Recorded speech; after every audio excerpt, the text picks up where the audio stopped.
In this video, I'll show you the changes for Overgrowth Alpha 117, which you can try if you've pre-ordered. This week, I've mostly been working on animation details to make sure the characters seem more alive and more aware of their surroundings. The first animation feature is head looking. Now you can specify in the script which direction the character wants to look, and he'll try to match that within a reasonable range of motion. To test that out, the main character looks in the direction of the camera when idle, and looks at enemy characters when they're nearby. The second animation feature is eye movement and blinking.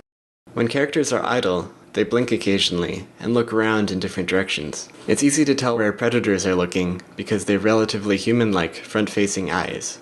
Rabbits and other prey animals tend to have big, dark, side-facing eyes that are harder to read, but I think the eye movement still gives them a lot more life.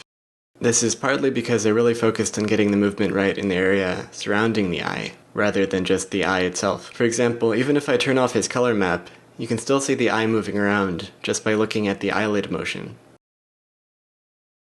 The last animation feature I was testing out is automatic lip sync, using the Anosoft lip sync tool.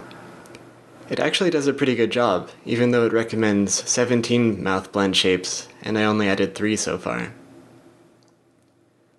I haven't decided how much voice acting we want, if any, but I'm experimenting with the technology to see what's possible. If you want to test out the lip sync in the alpha, you can press V to play a random test phrase. No more messing around. Playtime is over. The new alpha also has animal combat voices instead of the human sounds from last week, so we can test them out and see how they compare.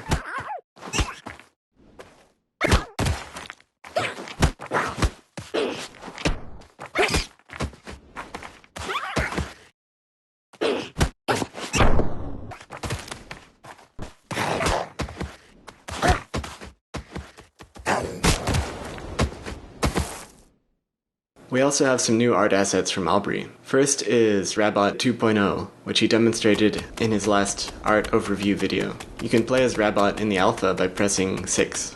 Aubrey also hooked up his updated Cat City level for the alpha in case you'd like to run around in it or make your own city using those pieces. That's it for this week. If you'd like to pre-order and try the alpha for yourself, you can do that at wolfire.com/preorder. If you'd like to hear about development news as soon as it happens, you can follow me on Twitter at Wolfire.